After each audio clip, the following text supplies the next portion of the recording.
Sobre la primera pregunta, nosotros tenemos una interpretación que hemos presentado y que hemos defendido públicamente. Nosotros creemos que la propia historia del 41 ofrece argumentos para poder justificar el hecho de que tenga una suspensión transitoria. El 41 tiene elementos de una fórmula, no la fórmula en sí.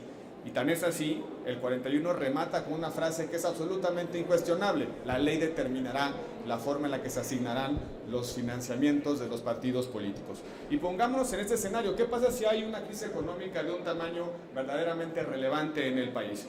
Nos tendríamos que preguntar si todos tendríamos que reducir el gasto público, salud, educación, desarrollo social, apoyo al campo, apoyo a las mujeres, el funcionamiento de los poderes, pero los partidos políticos serían intocables. En esa interpretación de que la Constitución fija los elementos de la fórmula y determina que ese gasto no puede ser ajustado a una realidad específica, me parece que es una insensatez.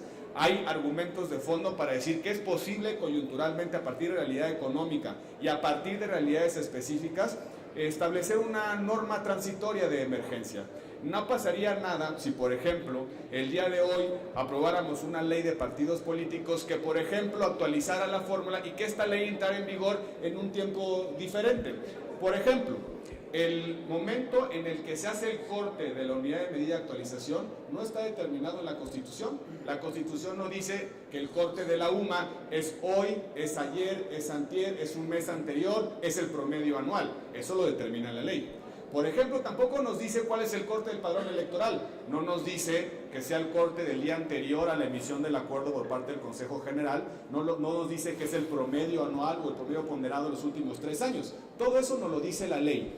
Y precisamente porque la Constitución le dio al legislador los márgenes de configuración de la fórmula, determinando ciertas variables, es posible suspender transitoriamente su aplicación. Esa es nuestra interpretación, la hemos defendido públicamente, la hemos puesto sobre papel, respetamos las opiniones que divergen, que son divergentes de esta interpretación. Nosotros estamos convencidos de que hay márgenes constitucionales para poder, sobre la base de las facultades presupuestales del Congreso de la Unión, poder establecer una medida transitoria en atención a las realidades específicas. Sí.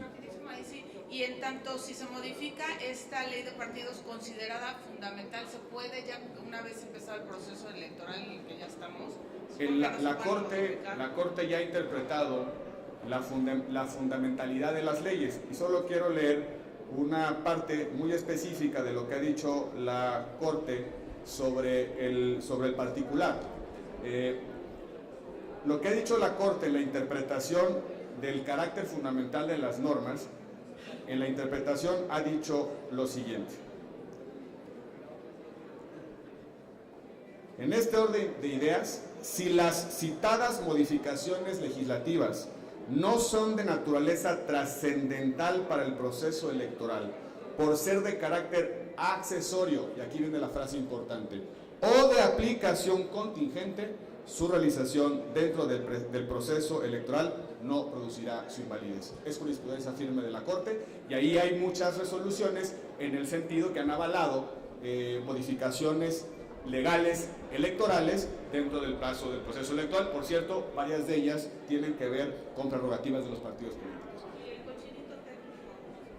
Hay muchos ejemplos para asignar recursos, y con participación de la sociedad civil, de la banca de desarrollo, incluso de la banca privada. Voy a poner el ejemplo típico, el Fondo Nacional de Infraestructura.